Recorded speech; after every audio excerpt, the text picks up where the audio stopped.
Olá, tudo bem? Estamos de volta aqui mais uma vez para darmos continuidade ao nosso estudo da lição deste trimestre. Estamos hoje na lição de número 3, né? Serão 13 semanas, estamos aí na terceira semana desse assunto, né? O tema central da lição, que é o amor e a justiça de Deus, né? Então, o tema central do estudo deste trimestre é o amor e a justiça de Deus. Na lição de número 1, nós vimos que Deus, ele ama com generosidade. Esse foi o tema da lição de número 1, onde nós abordamos ali, basicamente, a ideia de Deus nos amar incondicionalmente, né? Sua misericórdia, independente de sermos pecadores, independente de obedecermos ou não às ordens de Deus, né? Independente de obedecermos ou não os seus mandamentos, Ele nos ama. Ele ama todos incondicionalmente. Mas na lição de número 2, nós vimos que o amor, né, o amor da aliança foi o tema da lição número 2, e ali nós podemos perceber que, dentro do contexto de relacionamento, dentro do contexto da aliança de Deus com a humanidade, deve existir, né, o amor recíproco. Esse amor deve ser recíproco. Então, Deus nos ama incondicionalmente, como nós vimos na lição de número 1. Na lição número 2, nós percebemos que, apesar de Deus nos amar incondicionalmente, dentro do contexto de aliança, dentro do contexto desse relacionamento, que justamente é o que Deus quer fazer, é entrar num relacionamento conosco, e dentro desse contexto de relacionamento, o amor ele deve ser recíproco. E na lição dessa semana, o tema é agradando a Deus. Será que nós, seres humanos, né, pecadores, desobedientes, podemos agradar a Deus? Será que existe alguma forma dos seres humanos agradarem a Deus, deixarem Deus alegre, deixarem Deus feliz, né, de alguma forma? Será que nós podemos agradar a Deus de alguma forma? E aí, interessante que logo na lição de sábado, a primeira lição dessa semana, nós vamos ver uma ilustração que nos ajuda aí a começar a compreender essa ideia. A ilustração basicamente é uma criança de 5 anos de idade que no Dia dos Pais prepara um presente para o seu pai. Ali um presente mal embrulhado, mas um presente feito de coração. Presente feito de coração. E essa criança entrega para o seu pai, no Dia dos Pais, então, esse presente. E o pai, ele olha o presente, olha a criança e diz: bem, eu não preciso disso. Eu não preciso do seu presente. Eu sou o seu pai. Qualquer coisa que você queira me dar, eu posso comprar. O pai diz para a criança. Qualquer coisa aí que você fizer com os objetos aqui da casa já é meu, porque os objetos da casa já são meus. Então, nada que você me der, eu vou precisar. Nada que você me der, eu preciso. Né? E o pai conclui: eu te amo, saiba que eu te amo. Né? Mas pode guardar o seu presente, porque nada que você puder me dar, realmente eu preciso. E aí a gente traz então essa ilustração para o relacionamento de Deus para com os seres humanos. Deus precisa de alguma coisa? O que você acha? Deus precisa de alguma coisa? Não. Ele é o Criador. Se você entende que Deus é o Criador, é o dono de todas as coisas, tudo já é dele. Nada que nós pudermos dar a Deus, ele não pode conseguir por si próprio. Né? Na verdade, tudo que nós pudermos dar a Deus, ele pode conseguir por si próprio, porque na verdade já é dele. Na verdade, todas as coisas são dele. Então, qualquer coisa que queiramos dar a Deus, ele não precisa. Já é dele. Ele já tem. Mas veja que ele não nos trata como esse pai tratou essa criança de 5 anos de idade. Né? Nessa ilustração, o pai ele rejeita o presente da criança. Um presente dado de coração, feito ali de coração, um embrulho meio, né, mal feito ali, uma criança de 5 anos, entregando para o pai aquele presente, o pai ele rejeita aquele presente. Porque ele não precisa. De fato, Deus também não precisa, mas não é assim que Deus ele trata para conosco. Né? Então, Deus ele não olha para nós, né, um texto aqui retirado da lição, Deus não olha para nós ou para aquilo que levamos a Ele com a atitude daquele pai. Pelo contrário, realmente nós podemos agradar a Deus, mas somente por meio de Cristo Jesus. Nós só podemos agradar a Deus por meio de Cristo Jesus. Não tem outra forma. Nós só podemos agradar a Deus por meio de Jesus, por meio de Cristo Jesus, por meio do sacrifício que Jesus fez na cruz, né? Por meio daquilo que Cristo fez por nós. Somente podemos agradar a Deus por meio de Cristo Jesus. E isso é um ponto importante. E aí nós temos na lição seguinte a parábola do filho pródigo. Uma parábola muito conhecida, está lá em Lucas, capítulo 15, verso 11 até o verso 32, nós temos a parábola do filho pródigo. E de forma resumida, nós vemos que um pai tem dois filhos, um mais novo e um mais velho, evidente, e o filho mais novo, ele resolve pedir para o pai o adiantamento da sua herança. E o pai, ele adianta a sua herança para o filho mais novo, né? E o filho mais novo, rebelde, ele sai de casa e vai meio que curtir a vida, né? Aquilo que as pessoas falam por aí, curtir a vida. Saiu de casa para curtir a vida. E ele saiu de casa então para curtir a vida, foi morar em outro lugar e gastou todo o seu dinheiro. E esse lugar começou a passar ali por dificuldade, esse país onde ele foi morar, passando por dificuldade, veio a fome, ele passa fome. E ali ele consegue, né, ser acolhido por uma pessoa, né, que o coloca junto dos porcos, né, na sua propriedade. Aquele rapaz, então, longe do seu pai, sem dinheiro, passando fome, né, começa a desejar a própria comida dos porcos. Então esse rapaz, ele chega no fundo do poço. Né? Mas ele foi rebelde. Certamente o seu pai o orientou, ensinou o seu filho, assim como ensinou o seu filho mais velho também. Mas o filho mais novo, ele foi rebelde, saiu de casa, gastou tudo, viveu uma vida depravada e aí perdeu tudo e desejou até mesmo a comida dos porcos. E aí, em um certo momento, ele se toca, né, da situação que ele está. Né? Ele se toca, ele percebe a péssima situação que ele se encontra. E ele pensa, bem, se eu voltar para a casa do meu pai, é evidente que meu pai não vai mais me receber como seu filho, porque eu já gastei a minha parte da herança, já fiz tudo o que fiz. Porém, se ele, né, me aceitar como um de seus servos, já está bom. Já vou ter o que comer, já vou ter onde dormir. Então ele volta para casa com o intuito de ser tratado como um dos servos do pai, para que ele pudesse então ter o seu sustento. E esse filho, então, quando retorna para casa, e aí no verso 20 do capítulo 15 de Lucas, nós temos a atitude do pai quando vê o seu filho. Lá no verso 20, então, no capítulo 15 de Lucas, diz assim: e levantando-se foi para seu pai. Vinha ele ainda longe, quando seu pai o avistou, e compadecido dele, correndo, o abraçou e beijou. Perceba que aí na sequência nós vemos que o pai, e o filho lhe disse: pai, pequei contra o céu diante de ti, já não sou digno de ser chamado teu filho. O pai, porém, disse aos seus servos: trazei depressa a melhor roupa, vestiu, ponde-lhe um anel no dedo e sandálias nos pés. Então ali uma atitude demonstrando que o filho ele está sendo reintegrado à sua posição de filho. Não vai ser um servo, vai ser filho. E veja que o pai, no verso 20, ele vai correndo até o filho. Naquele momento, né, naquela época, pessoas de autoridade, elas não corriam. Pessoas de autoridade, elas não corriam naquela época. Então a atitude do pai mostra que ele abandona a sua própria dignidade para mostrar o seu amor e perdão profundos ao seu filho. Então a atitude do pai vai correndo diante do filho. E o pai, antes mesmo do filho falar qualquer coisa, o pai chega até ele, o abraça e o beija. Ele não espera o filho pedir desculpa, porque ele sabe, né, ele conhece o seu filho. Ele entende que seu filho está voltando ali arrependido daquilo que ele fez. E ele vai correndo de encontro e abraça o seu filho. É assim que Deus ele trata conosco, porque aqui, na verdade, o pai, justamente, né, ele retrata o próprio Deus. Deus aqui é retratado como o pai. E o filho somos nós, pecadores, né, rebeldes. E é interessante que nessa história nós temos o filho mais velho também. Nós temos o pai, o filho mais novo que se rebelou, e o filho mais velho que fica com o pai. O filho mais velho que segue as regras do pai. O filho mais velho que obedece os mandamentos do pai. Né? Ele joga ali o jogo do pai. Né? Então ele busca os benefícios do pai obedecendo, seguindo seus mandamentos, seguindo as instruções.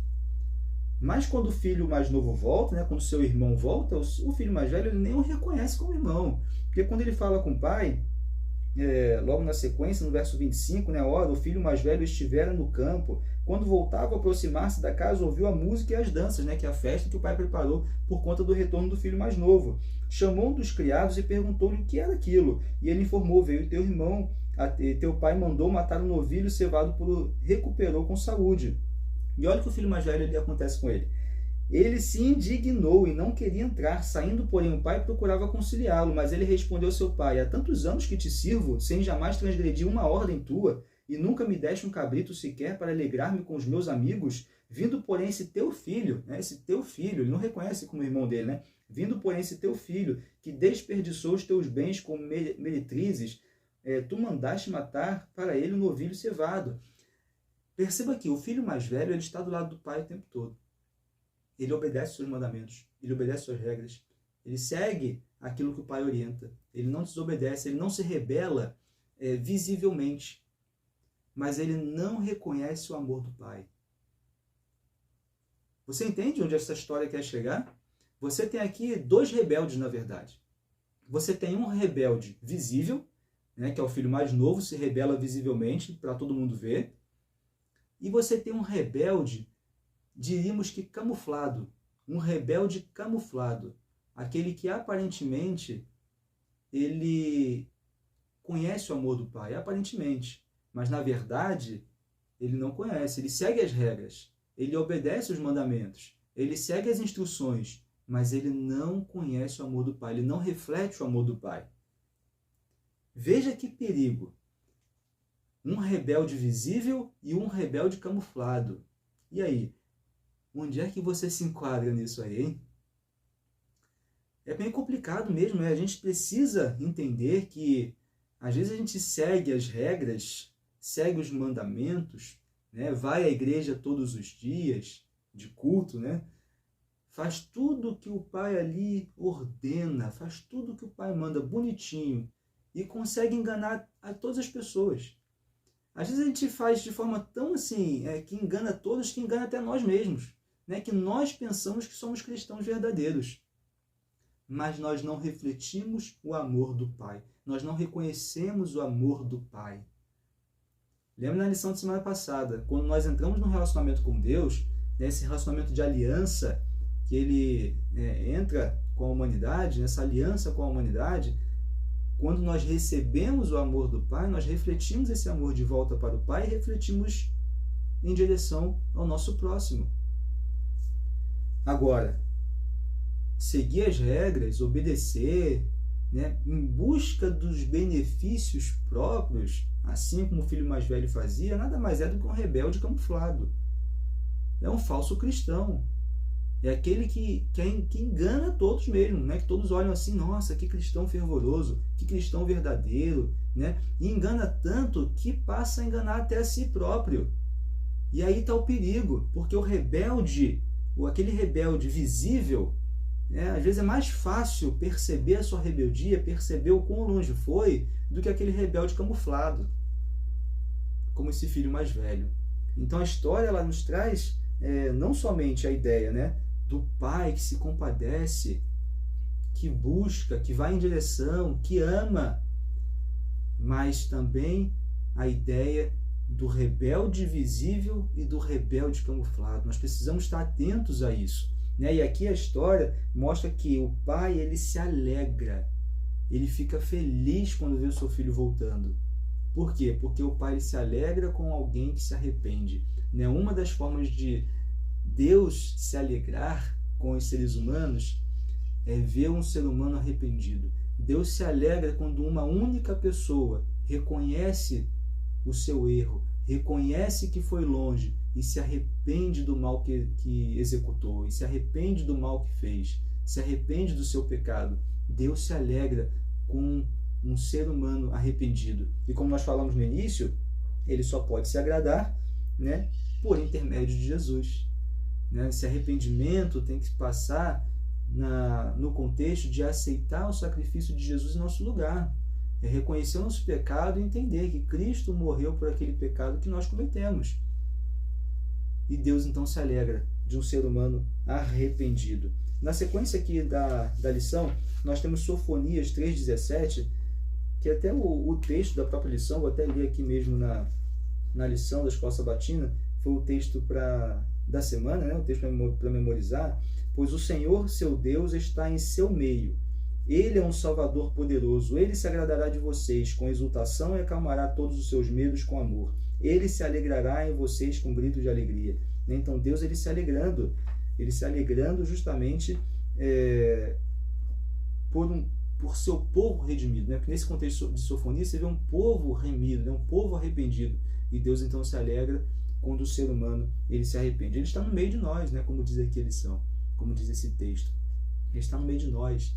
Ele estava ali no meio dos seus filhos, ali no Deus retratado por esse pai na parábola do filho pródigo. Estava ali no meio deles. Ele vai até eles, abraça, beija, né? E se alegra com esse arrependimento. Lá em Efésios capítulo 5, 25, Efésios capítulo 5, 25, deixa eu só abrir aqui, diz assim: maridos, amai vossa mulher, como também Cristo amou a igreja e a si mesmo se entregou por ela. Né? Aqui nós temos um chamado a demonstrar o mesmo tipo de amor que Cristo demonstrou por nós.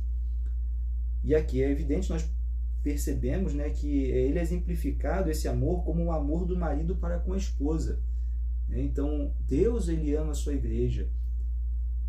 E esse amor que Deus ele demonstra pelo seu povo, pela humanidade, né, nós somos chamados também a demonstrar esse mesmo tipo de amor. Aquilo que nós falamos na lição da semana passada, né? Quando nós recebemos o amor de Deus, esse amor deve ser refletido de volta para Deus e também em direção ao nosso próximo. Na lição seguinte, nós temos em Salmos 149, verso 4, Salmos 149, verso 4, Salmos 149, verso 4, lá no finalzinho do livro de Salmos,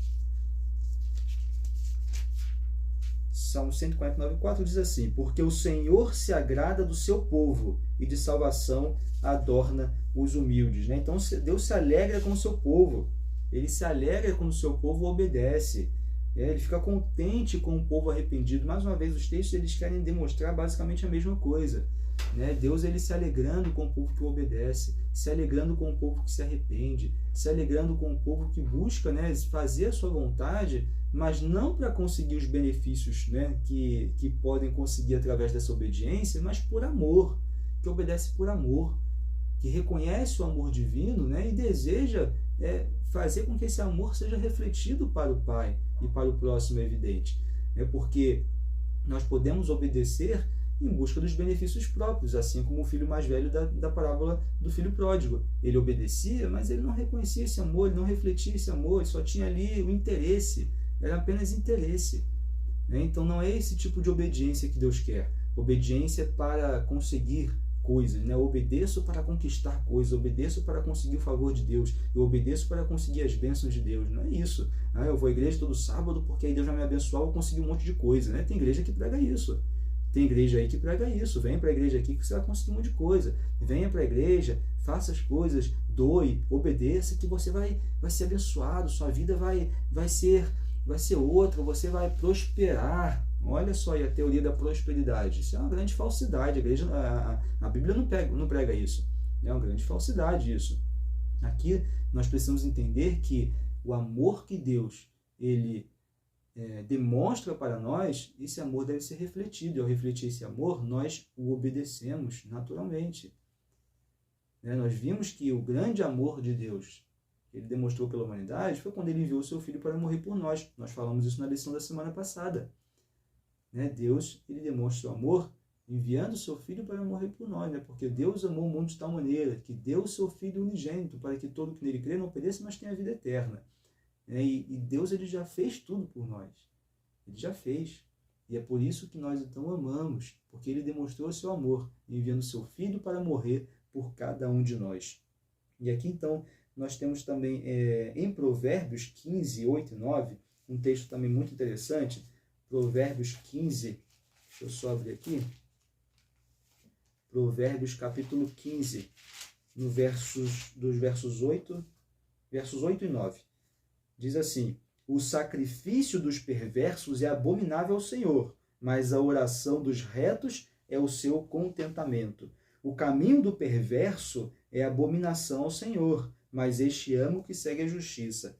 Aqui é muito interessante, né? Deus ele fica descontente, então, né? Quando a gente vê aqui no verso 9, por exemplo, descontente com o caminho do perverso, né? Que é a abominação ao Senhor, então ele fica descontente, mas ele se contenta com aquele que segue a justiça, ele ama aquele que segue a justiça. E aqui é interessante, porque no verso 9, principalmente, ele termina assim: mas este ama o que segue a justiça. E aí você pode perguntar, mas Daniel, você está falando desde o início do trimestre que Deus ele ama a todos, independente se obedecer ou não obedecer. Deus ama a todos, mesmo desobedecendo. Deus ele continua nos amando. E aqui o texto está dizendo que Deus ama o que segue a justiça. Não, mas aqui, veja bem, não está dizendo que Deus ama exclusivamente o que segue a justiça. O texto não está dizendo Deus ama somente o que segue a justiça. E você percebe no início do texto, né, que o caminho do perverso é abominação. Veja, o perverso, né, em si, Deus não odeia o perverso, mas o caminho do perverso é abominável, né? Abominação ao Senhor. Assim como nós vimos no verso 8, o sacrifício dos perversos é abominável ao Senhor. Você não vê o texto dizendo que o perverso, né, Deus odeia o perverso. Não, você vê que o caminho, o sacrifício, aquilo que ele faz é abominável ao Senhor. Ou seja, Deus ele odeia o pecado, mas o pecador ele continua amando. E aqui você vê essa ideia, né? Deus ama o que segue a justiça. Esse seria um amor, como a própria lição ela aborda, né? Parece ser um amor em algum sentido especial, naquele que obedece, aquele que o segue, dentro do contexto de aliança, né? Aquele que reflete o amor que Deus ele demonstra para com o seu povo, aquele que está refletindo esse amor, né? Então você vê que é no intuito desse relacionamento, dessa aliança que nós falamos na semana passada. Até em 2 Coríntios capítulo 9, verso 7, diz que Deus ama quem dá com alegria, né? Ou seja, ele não ama somente aquele que dá com alegria, mas você percebe uma ideia de um amor especial. Especial por quê? Porque é aquele que entrou num relacionamento com Deus, né? Mas você não vê Deus dizendo que odeia a pessoa que fez alguma coisa. Não, você vê que ele odeia o caminho do perverso. Ele odeia o sacrifício do perverso. Então ele odeia aquilo que é feito de errado, não a pessoa que executou o pecado, né? Porque Deus, ele ama a todos. Isso não pode sair da nossa cabeça de maneira alguma. Bem, já nos encaminhando aqui para os últimos textos da lição dessa semana, lá em Romanos capítulo 5, verso 8. Romanos capítulo 5, verso 8. Deixa eu só aqui encontrar Romanos capítulo 5, verso 8.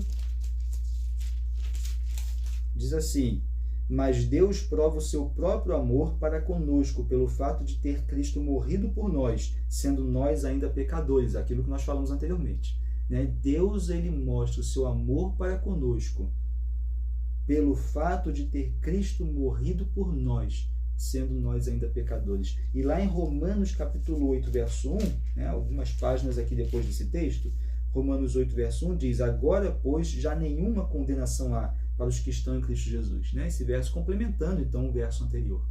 Então Deus ele demonstra seu amor para conosco por ter Cristo morrido por nós, sendo ainda nós pecadores. E por isso, aqueles que aceitam, aqueles que entram nessa aliança com Deus, aqueles que aceitam o sacrifício de Jesus como seu Salvador, né? Aceitam o sacrifício de Jesus em seu lugar para remir os seus pecados. Então, para esses, agora, pois, já nenhuma condenação há para os que estão em Cristo Jesus. E aí, para fechar, nós temos então, dentro desse contexto de aceitar o sacrifício de Jesus, de entrar no relacionamento com Deus, a importância da fé, né? Pela fé, por meio da obra de nosso Redentor, podemos ser reconciliados com Deus e nos tornar agradáveis aos seus olhos. Lá em Hebreus, capítulo 11, verso 6, diz que, de fato, sem fé é impossível agradar a Deus. Veja que interessante, sem fé é impossível agradar a Deus, porquanto é necessário que aquele que se aproxima de Deus creia que ele existe e que se torna galardoador dos que o buscam. Então, sem fé é impossível agradar a Deus. Dentro desse contexto, então, da demonstração de amor do Pai, né, por meio do sacrifício de Cristo Jesus em nosso lugar, pelos nossos pecados. E aí, quando nós entramos nesse relacionamento com Deus, por meio da fé em Cristo Jesus, porque sem fé é impossível agradar a Deus. E aí, então, nós entendemos o capítulo 8, verso 1 de Romanos, que diz, né, pois então agora nenhuma condenação há para os que estão em Cristo Jesus. E para fechar, o último texto que a lição traz está lá em Marcos, capítulo 9, verso 22 até o verso 24. Marcos, capítulo 9, verso 22 ao verso 24. Nós temos aqui, o contexto é a cura de um jovem possesso. Um jovem possesso, os discípulos até tinham tentado ali curar esse jovem, não haviam conseguido, e aí vem Jesus então, e o pai daquele menino busca então em Cristo Jesus a cura para o seu filho. E aí no capítulo 9, verso 22, diz assim, e muitas vezes o tem lançado no fogo e na água para o matar, né? Falando aqui do seu filho, falando que o seu filho fazia, o seu filho possesso. E aí o pai fala, né? Mas se tu podes alguma coisa, o pai falando para Jesus, mas se tu podes alguma coisa, tem compaixão de nós e ajuda-nos. E aí na sequência, ao que lhe respondeu Jesus, se podes, tudo é possível ao que crê. Veja, aqui no contexto de fé, a gente vê um pai com pouca fé. Porque no decorrer do texto, no verso 24, ele diz, e imediatamente o pai do menino exclamou com lágrimas, eu creio, ajuda-me na minha falta de fé. Ou seja, ele demonstra essa falta de fé quando ele fala, se tu podes, né, falando para Jesus, né, como se tu podes. É claro que Jesus pode, né, mas naquele momento ele demonstra essa falta de fé. E ele fala, se tu podes. E Jesus fala, se podes, tudo pode para aquele que crê. E aí depois o pai exclama em lágrimas e diz, eu creio e ajuda-me na minha falta de fé. E na sequência o que Jesus faz? Jesus ele cura aquele menino. Jesus ele expulsa, né, o demônio daquele menino. Jesus ele liberta aquele menino. E veja que Jesus ele não manda o pai voltar para primeiro aprimorar a sua fé. Bem, já que você não tem muita fé, já que você tem pouca fé, já que você precisa aí de ajuda para ter mais fé, então volta, né? Ora, busque em oração, busque ter mais fé, depois você volta que a gente resolve o problema. Jesus não fala isso. Porque muitas das vezes o reconhecimento da nossa insuficiência é a fé necessária. Aquele pai ele reconhece a sua insuficiência. Aquele pai reconhece, né, a sua impotência, a sua insuficiência, a necessidade de ter mais fé, a necessidade de Cristo. Ele reconhece isso. E às vezes isso é o suficiente, né, para nós termos fé. Na verdade, às vezes essa é a fé necessária para aquele momento. Às vezes a gente quer ter muita fé, mas a gente não reconhece a nossa insuficiência. A gente não reconhece a nossa necessidade de Cristo. Como nós vamos ter fé se nós não reconhecemos nossa insuficiência? E aquele pai, na sua falta de fé, ele teve a fé necessária. Interessante isso, né? Na sua falta de fé, ele demonstra a sua fé necessária, que é justamente o reconhecimento da sua insuficiência. E eu diria que aí é um bom caminho para começar. Né? Para você aí que, né, tem pouca fé, às vezes, né, precisamos buscar em Cristo mais fé. Precisamos buscar mais fé e acreditar, né, que Ele pode todas as coisas. Aquele pai falou, se tu podes, né? Como se tu podes? Tudo pode para aquele que crê, tudo pode naquele que crê. E um bom caminho é nós reconhecermos primeiramente a nossa insuficiência. Às vezes essa é a fé necessária. Reconheça a sua insuficiência. E não esqueça que sem fé é impossível agradar a Deus. Então que possamos ter em mente todos esses ensinamentos da lição dessa semana, que está uma lição realmente muito bonita, com ensinamentos muito especiais, né? A ideia do filho pródigo, a ideia do rebelde visível, rebelde camuflado, né? Que nós possamos compreender, né, o amor do Pai, possamos buscar compreender esse amor do Pai, refletir esse amor do Pai, e aí com fé aceitar o sacrifício de Cristo Jesus em nosso lugar, e assim nós teremos então, com um verdadeiro arrependimento, teremos nossos pecados perdoados. Então que você possa buscar a Cristo Jesus a cada dia, e certamente Ele vai estar contigo e vai ajudá-lo, né, na falta de fé, potencializando a sua fé e o preparando cada vez mais para refletir o amor do Pai de volta para o Pai e também em direção ao nosso próximo. Que é isso que nós precisamos aqui nesse mundo. Que Deus te abençoe. Mais uma vez foi um grande prazer estar aqui contigo nessa lição dessa semana e nós nos veremos então na próxima semana na lição de número 4. Até lá!